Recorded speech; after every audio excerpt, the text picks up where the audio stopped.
Good evening. Welcome to the monastery again. Today we had the liturgy for the birth of the Virgin, the birth of the Theotokos. And we had a few people here, considering that it's a weekday. A lot of people are working, nevertheless. We had about half a dozen people. An unusual subject this evening. Being one of the world's great connoisseurs of popcorn, I was struck by an article in the newspaper today. And a second article in another newspaper, the Toronto Globe and Mail. It seems, let's take the Toronto Globe and Mail first. Researchers in Europe have discovered that genetically modified corn can shorten one's lifespan. Now, the full report isn't there yet, but there have been a number of peer-reviewed research about it. I remember some years ago when we were discussing genetically modified organisms, and I'd mentioned the dangers of a molecule of some, say, Brazil nut, which is common to use a molecule from that, being placed in another organism, and people who had an allergy to Brazil nuts might get ill from it.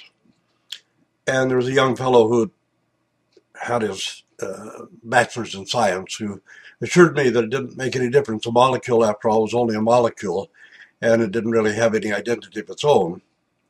It's a rather bizarre thing to say. When a person has celiac disease, that's a very serious allergy to gluten in any grain that has gluten in it. It only takes a single molecule of gluten to make a celiac disease sufferer very, very ill.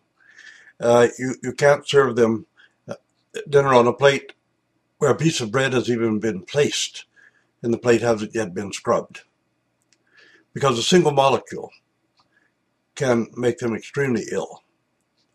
So it doesn't surprise me when we talk about genetically modified organisms, people sometimes get a little carried away with new technologies and think, oh, well, they can't harm you. Of course they can. There can be quite a few. It's because we're always guinea pigs for big corporations. And Monsanto and Cargill are among the corporations with the least conscience and the least concern for human beings and humanity on the face of the earth. And genetically modified corn, this is a Monsanto thing, and probably Cargill as well. But in any case, it can cause extremely serious illness to have a genetically modified organism. The other part is that when you put the molecule of one organism together with something else, you don't know how the chemical constituents of the host are going to react with the transferred molecule. You really don't know that. It's strictly guesswork or surmise. And you can create some very serious issues, health issues. There are other number of things like that. The other thing that struck me was the individual and class action suit against the manufacturers of microwavable popcorn, because the flavorings in it caused lung disease. Now, we knew that people who worked in the factory making these things got ill, but these are people who used the products and developed lung disease. And those are all artificial chemicals that are placed in there. Artificial butter flavor, for example, which tastes nothing whatsoever like butter. It's like buying popcorn in a bag that has artificial cheddar cheese flavoring. You don't know what's in there. You have no idea at all. And you have no idea how you're going to react to it. And you have no idea what health problems it can cause. Now, one of the ironies is, as I mentioned at the beginning, I'm a great connoisseur of popcorn, although nobody on earth makes popcorn as good as Father Raphael Abraham in Cedar Rapids, Iowa. That's the best popcorn made anywhere. But you can buy a packet of microwavable popcorn loaded with artificial chemicals and put it in, it pops. However, I use the microwave too, but I buy bulk popcorn out of the bulk sales thing, the generic stuff. I put it in a glass bowl with 2 tablespoons of olive oil, put a lid on it, shove it in the microwave for 7 minutes, and I get popcorn finished, popped. And the only thing it has in it is it's a whole grain. It's just olive oil. Sometimes I use unprocessed sunflower oil because I like the flavor of it. But generally speaking, just olive oil or grapeseed oil. And 2 tablespoons, and just throw in a handful of popcorn, and you get more popcorn than you do by paying a premium price for the little packets, which can give you lung disease because it's loaded with chemicals. And or you can buy bulk popcorn and put it in a little glass container with a lid, throw 2 tablespoons of olive oil in, shove it in the microwave, and you get the same thing. No chemicals. And it's a great deal cheaper. Now, one of the other aspects of all this, though, that I wanted to bring up, we're not just talking about popcorn, although I would like to share with you how you can make popcorn in the microwave without killing yourself or without spending quite so much money on something that's toxic, is the way that we almost sell our souls for the sake of convenience. It's even like debit cards aren't so bad, although we've had some instances where crooks have managed to read your debit card when you're charging something. But the little microchip implants people are talking about, supermarkets that have experimented with it a little, where you don't even have to stop at the checkout counter. You go through, the products are all coated with a microchip, which are read remotely. Your microchip, wherever you got it, or on a card or whatever, is read remotely also. How much information about you is on that microchip? And how carefully can other people keep records of your actions, deeds, every place you go? And above all, if a machine in the store can read that microchip remotely, criminals can do exactly the same thing and likely transfer money from one bank account to the other or steal your identity or something. What I'm getting at is what we will sell for the God of convenience. This is a strange God, because remember when people my age were kids, you didn't have vacuum cleaners. And before we had electricity, which we didn't have till fairly late, some people had a gasoline-powered washing machine.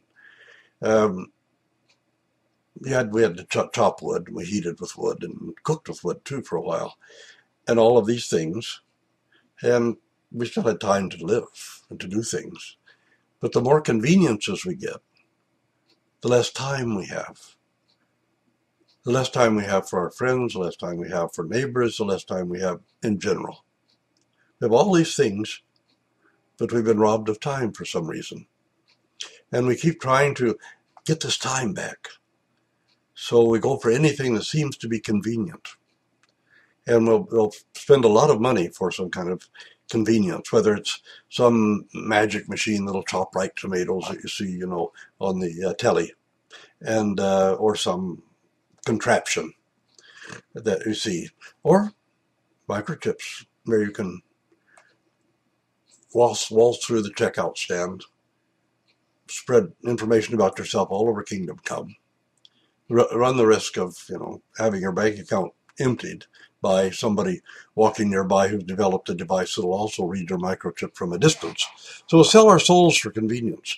This is one of the idols, one of the gods of the age, is convenience. And it's supposed to give us, all this freedom. And what suckers we are, too, to fall for all this. I mean, the odd time I see a telly when I'm visiting someone, and it always strikes me as they're advertising something that it's a, $500 worth for only $98. $500 worth for only $98. But wait, that's not all. If you order within 10 minutes, we'll also give you a whatever. And people think somebody's going to give them a $500 product for, $50, sometimes $25, whatever. And some absolutely fantastic, in the strict sense of the word, almost idiotic offer, and people buy it. Especially if it's supposed to make life more convenient for you. This is one of the things that strikes me, that we as Orthodox Christians shouldn't be really caught in this frenzy, this irrational frenzy. Because if you stop to think, we have so many conveniences and so much convenience that we don't have time to say our prayers anymore. We don't have time very often to get together with the family. And of course, we have single parent families, a lot of single parent families, and within the Orthodox Church as well.